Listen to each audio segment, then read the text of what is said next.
ostani doma i pridruži se online treningu. Ne čarite kući, dođite na online trening. Čempionci, dođite na online treninge.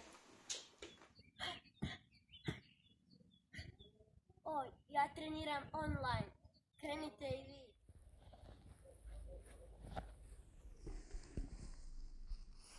Čempionci, Pridružite se online treninzima. Šta čekate? As long as you fell into the